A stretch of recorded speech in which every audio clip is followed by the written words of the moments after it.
Welcome to Video Ghoulash. My name is Chance Kelly, Witch Nose Candle Company. Halloween 2026. I've got a preview. Come on in.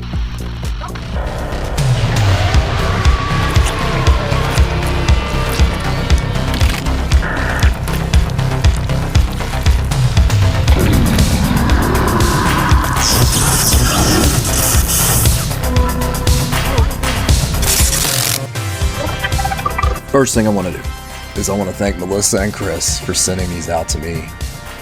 I love you guys. I've been friends with Melissa and Chris for a long time. And we've done something kind of fun together. I'll get into that in the video. July 31st though, this Friday leading into Saturday. So Friday night at midnight, Witch Nose drops their Halloween and fall line. Really excited about it. It's 9 fragrances.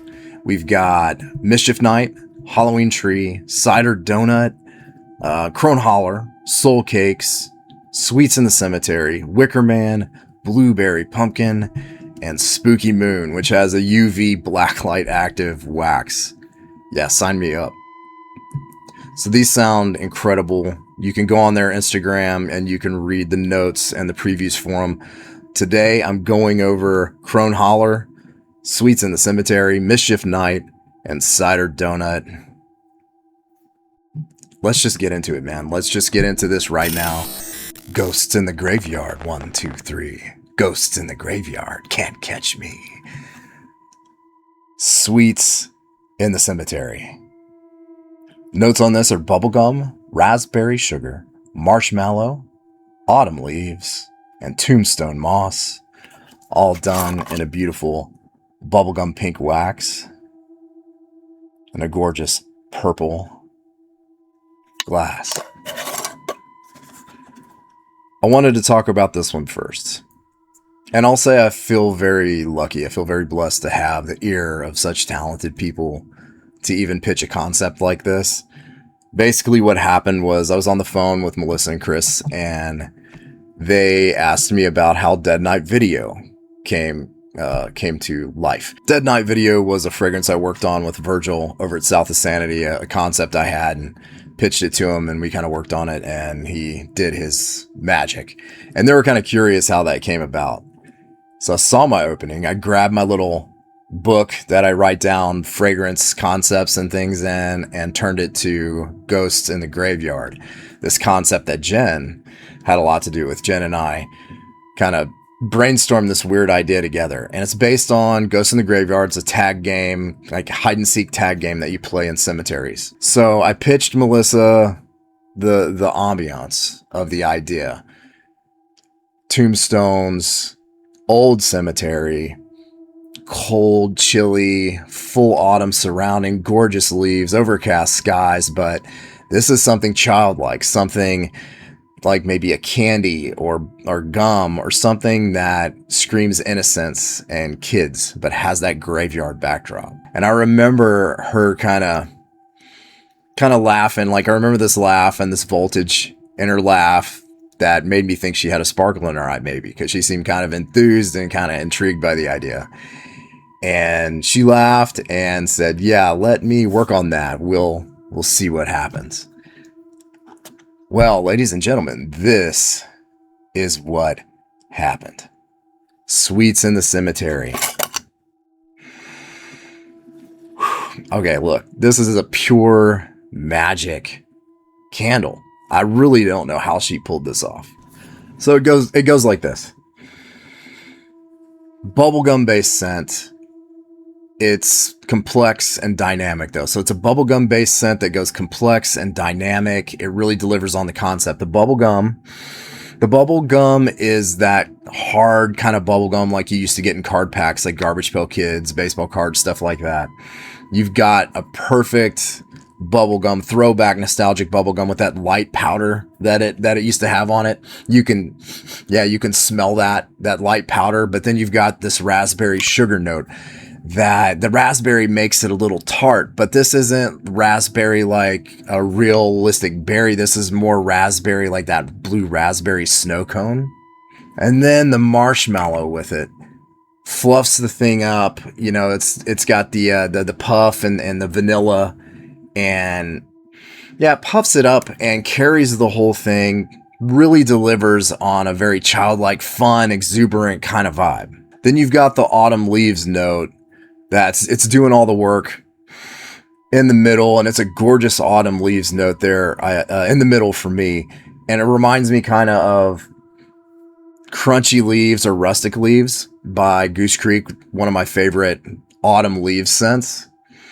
But then comes the magic. Tombstone Moss.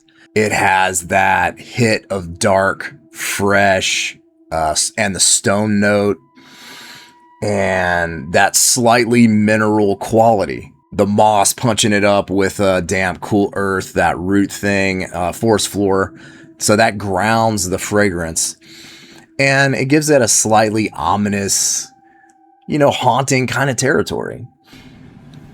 And in the end, you've got this incredible, childlike, playful, innocent, while playing amongst the cool green carpet of moss, forgotten gravestones, towering trees above, damp, cool, earthy, spiked by decades of rain and a chill in the air, all based in a bubblegum fragrance. And I'm noticing also the wax. So 2 different colors of wax in there. This is astounding. It truly is a really radical scent, something different, something that you will not get anywhere else, something that I'd say Melissa, I think, was maybe the only person that could pull something like this off. She's just a monster talent. I think one of the best scent makers on God's Green. I mean that. I really do mean that.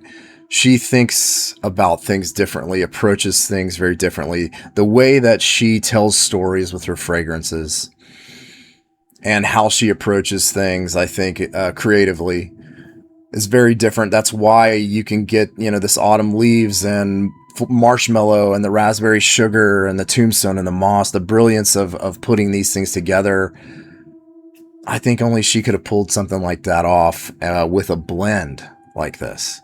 Because the blend of these notes is what really, we can pitch notes and have ideas, and ideas are ideas, but when the maker gets this idea and the way that they approach it and how they blend these things and in what levels and percentages they blend them and execute this idea, make it her own, that's talent. Ideas are ideas. I'm lucky to have the ear, but all credit to her. All credit to her on this incredible, incredible scent. And if you're a little confused about what this might vibe like, think like Bonfire Leaves by Goose Creek or Marshmallow Fireside, Marshmallow Pumpkin from South of Sanity, except there's a menace in the background of it. But it really is, if you like Bonfire Leaves and Marshmallow Pumpkin and Marshmallow Fireside, stuff like this, you'll probably dig Sweets in the Cemetery. Or something like Goose Creek's Trick or Treat. Sweets in the Cemetery might be a new favorite for you. So, of course, I have to give that a ghoul. I have to. It's too cool of an execution. Is it Halloween? Is it autumn-centric? Absolutely, with the, the autumn leaves and the vibes and the ghosts in the graveyard, 1, 2, 3. That's a 5. Very much an autumn fragrance. That reminds me also of Halloween very much. And the graveyard vibes, the candy. Yeah, that's a 5 for the Halloween and the autumn seasonal score. Is it spooky? I think so. It's spooky at maybe a 2. Yeah, I'd give it a 2. It's a really awesome, beautiful, gleeful, exuberant fragrance that has a voltage, a vibe, exuberant amongst dark shadow of death type of vibe, but without turning too grim, right? It absolutely contains a live wire, a creep factor.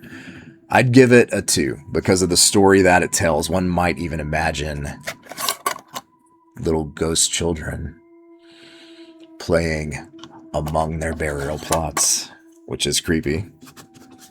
Ghosts in the graveyard, 1, 2, 3. Sweets in the cemetery. It's friggin' awesome.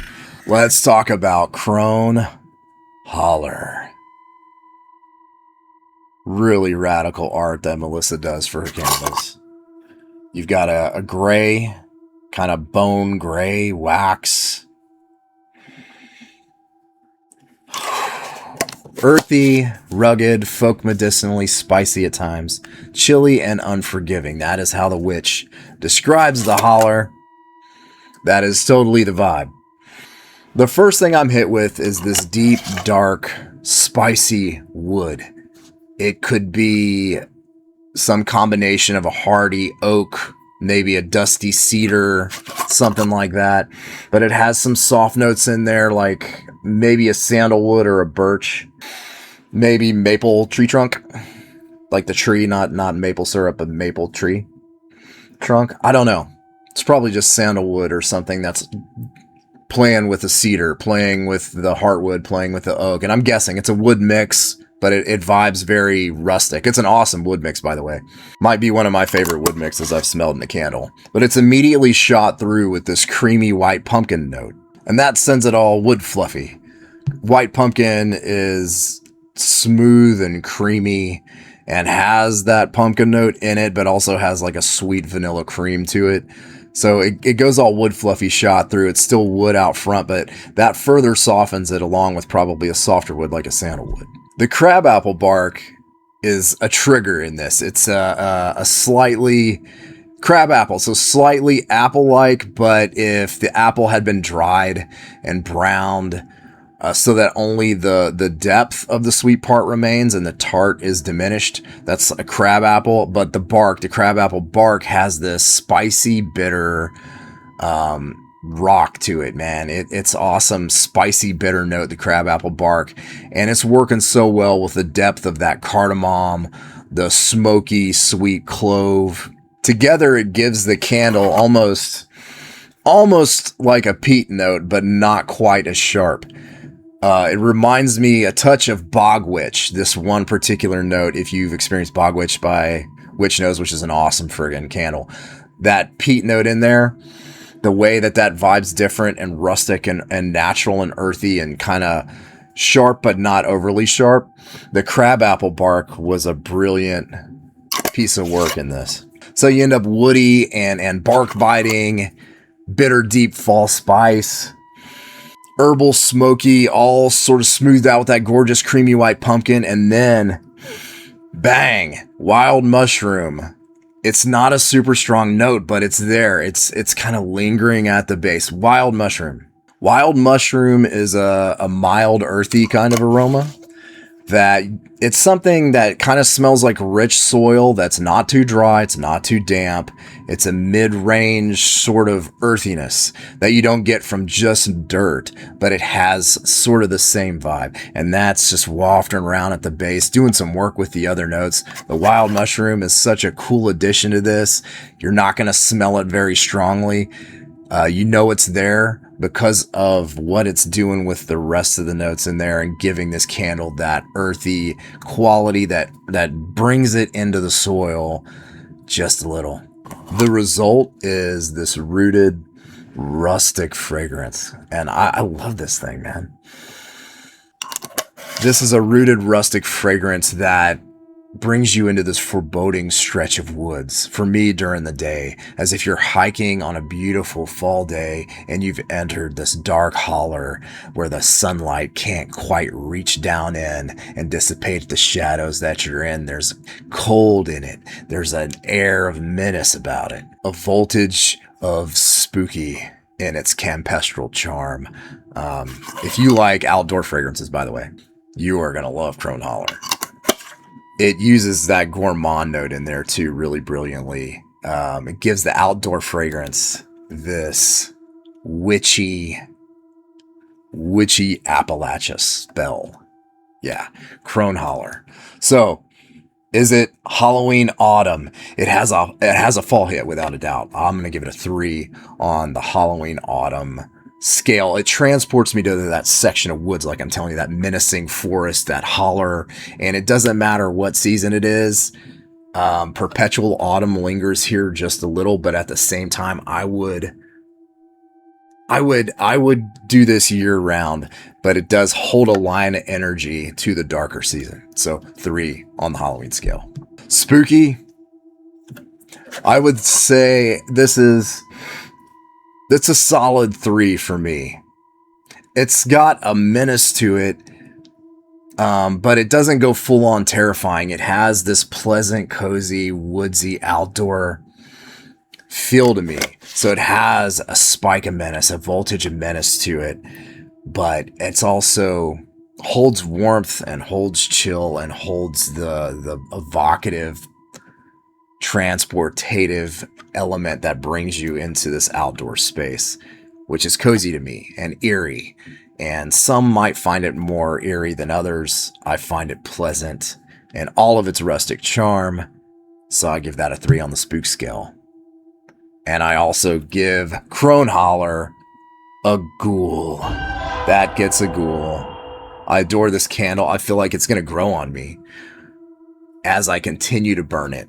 I know it's going to grow on me like Bogwitch did. It's going to probably inspire some kind of story that I'm going to end up being committed to writing as well.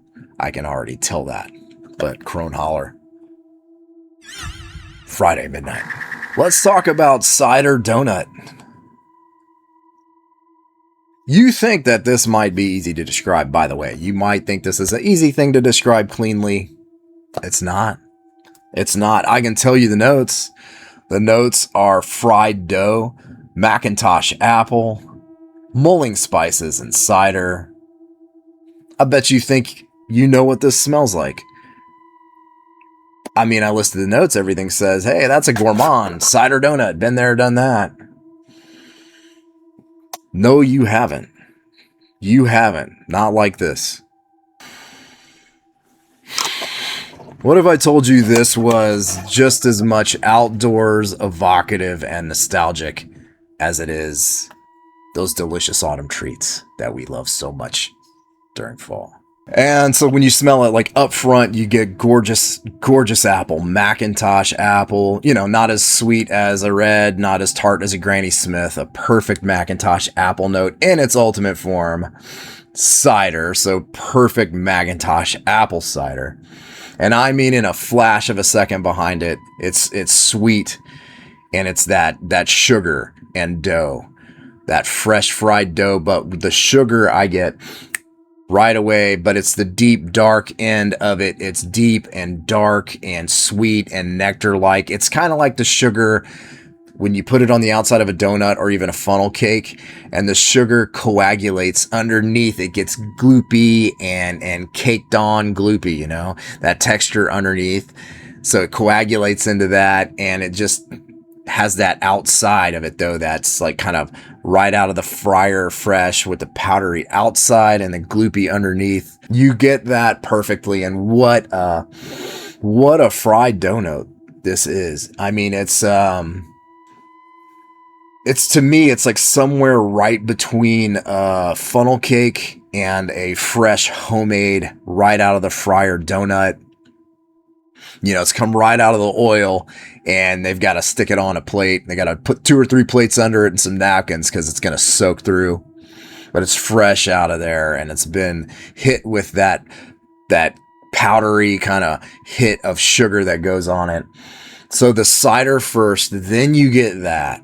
But all of it is carried by mulling spices. And mulling spices is where the magic and the very unexpected vibe that this candle holds, it's in the mulling spices. Let's talk about mulling spices.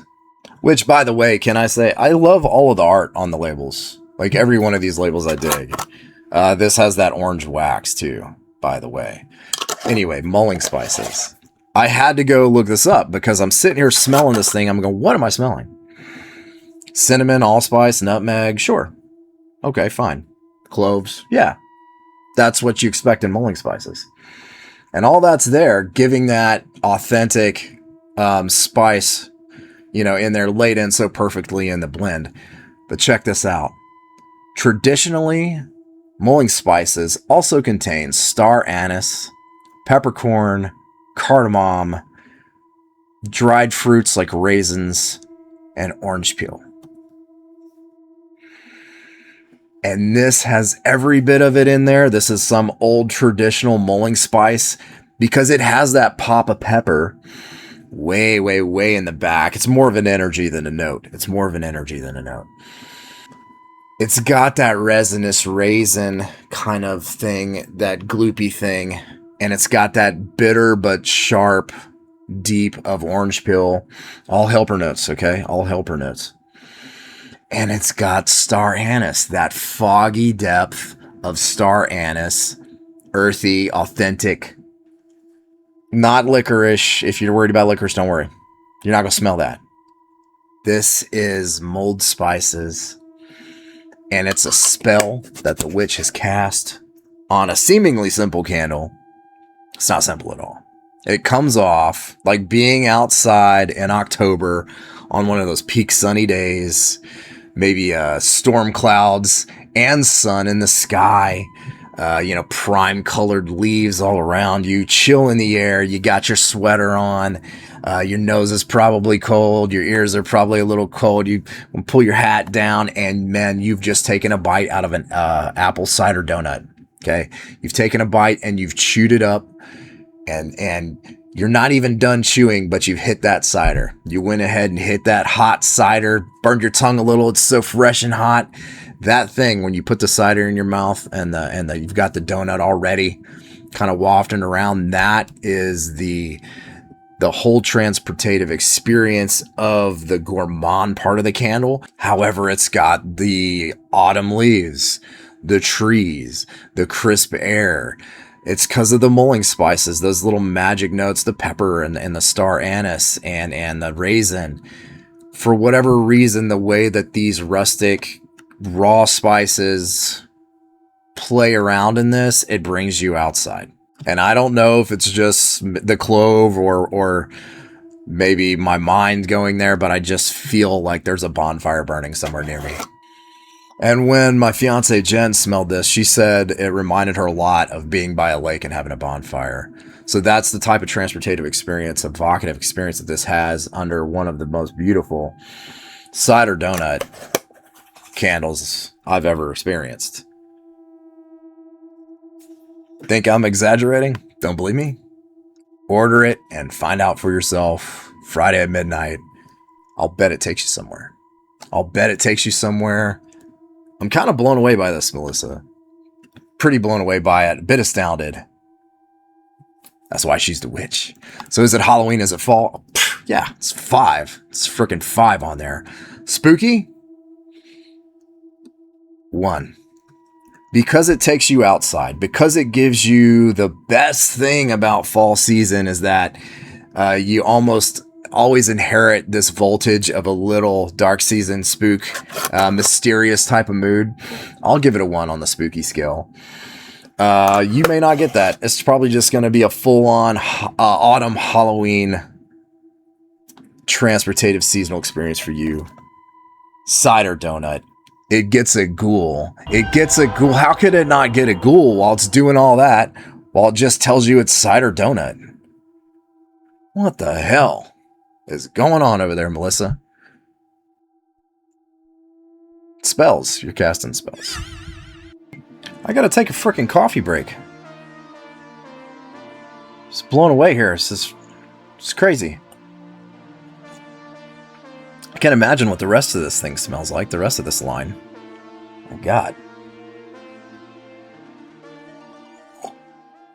Last, certainly not least, we've got Mischief Knight. Radical label. Look at the little creep in the tree. Look at the wax. Orange and purple. Layered.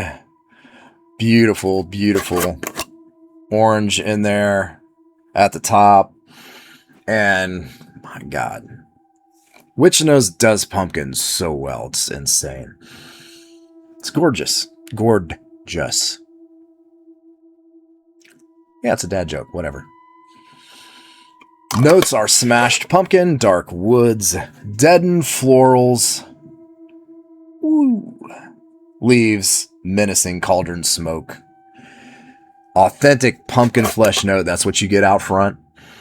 I can almost smell some of the wet, stringy, guts in the pumpkin. But it's a gorgeous pumpkin flesh note, super authentic. Like if you've experienced Mother Pumpkin, if you've experienced Rustic Pumpkin, the witch does pumpkin scents almost better than anybody, to perfection. And this Mischief Knight carries that lineage into another level, into a different level, I would say, of a little menace, a little All Hallows spook in there. So what do you get when you smell this? So this is for the pumpkin heads. This is for you pumpkin heads. Not spice, legit smashed jack-o'-lantern aroma. But it's dry and it has this awesome wood, possibly mahogany, maybe oak, dusty cedar. It's a drier, dusty kind of a wood in there. Again, has the rustic charm of something like Rustic Pumpkin, but again, this is spookier. So you've got the smashed jack-o'-lantern, you've got that dark wood, like I said, mahogany, maybe oak or dusty cedar. That's the solid floor you're on, but it mixes with this black, like cauldron smoke. I can picture it like wafting between the trunks, like evil spirits between dark trunks of trees.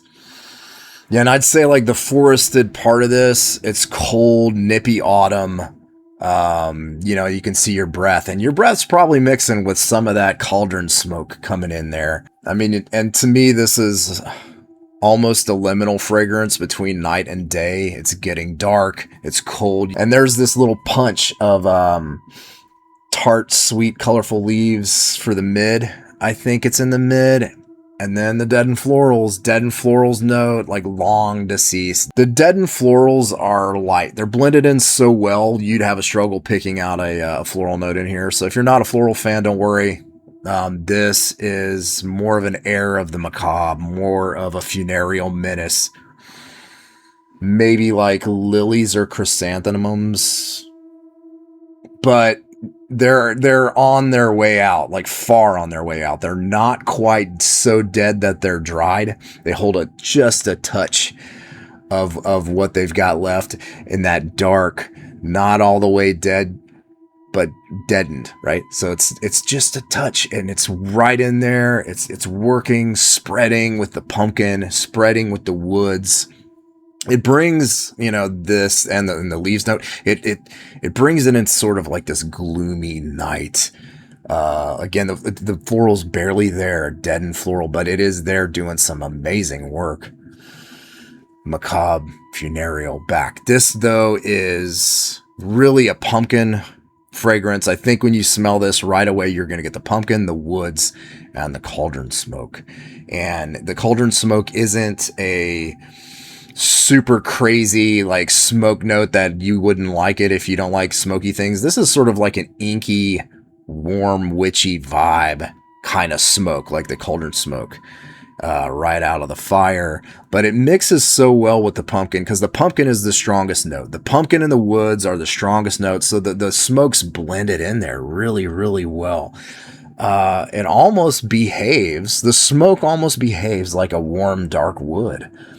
Like a warm, dark, charred wood. It's wild. It's really wild. Mischief Knight is something crazy. It's a genius blend. It brings Mischief Knight into a territory all its own. I've kind of never smelled anything quite like it in a pumpkin scent. We've smelled like burned jack-o'-lantern lid, and we've smelled like bonfires with pumpkins. This operates in that same story, but there's just something different about it. It has its own territory that it covers, and I'm in love with it. Is it Halloween? Is it seasonal? It's a 5. Of course it is. That is the most seasonally upfront candle of the 3 that I've smelled, easily. 5 on that. Is it spooky? Yeah, I think it's pretty spooky. It has such a nice rustic charm to it, though, that it's not, like, terrifying. I'd give it a 4. Yeah, I'd give it a 4 on the spook scale, because it is hitting you with some scary, with some eerie, with that cauldron you can conjure up. you can conjure up that night and that liminal time and that chill in the air as well. So yeah, it's got a hit of menace, a 4 on that spook scale. This one's incredible. I love it. Gets a ghoul. Gets a ghoul. Whole review gets a ghoul, man. I guess this is my ghoul review. They probably are about useless at this point. Given a ghoul. Yeah, but the witch did say that she was sending me her 3 favorites, along with Sweets in the Cemetery, of course. Well, yeah, her 3 favorites, she wasn't kidding. Yeah, I guess this is my ghoul review. Sorry. But it's that good. I'm not bullshitting. It's that good. So get ready. Set your timers. Friday night, July 31st. Friday night into Saturday at midnight. Witch Nose Candle Company dropping their fall Halloween 2026. So stoked. Don't forget, VidGhoul, my little 10% off code. VidGhoul, I think, yeah. I'll put it right there. There it is. That's the code. I'm not really sure that there's going to be anything in this line that's going to do you wrong. I mean, I'm so blown away by this, I can't even... I gave the whole review to Ghoul. What the hell? I've never done that. So, yeah, be ready. WitchNoseCandles.com. And stick around. I'm going to have more stuff coming up. I'm going to be talking Lunar Light Company soon. I've got more stuff from Spooky Soul on the horizon. And who knows, I might even drop my best of 2025, which I love doing a best of, and I didn't do my 2025 video yet. So that might be upcoming. I also would like it if you would like and subscribe, comment, engage. Help me out with the channel that way. A lot of you do already. Melissa, Chris, I love you both. I hope your launch absolutely kills it this Friday at midnight. Keep it creepy, and I'll smell you later.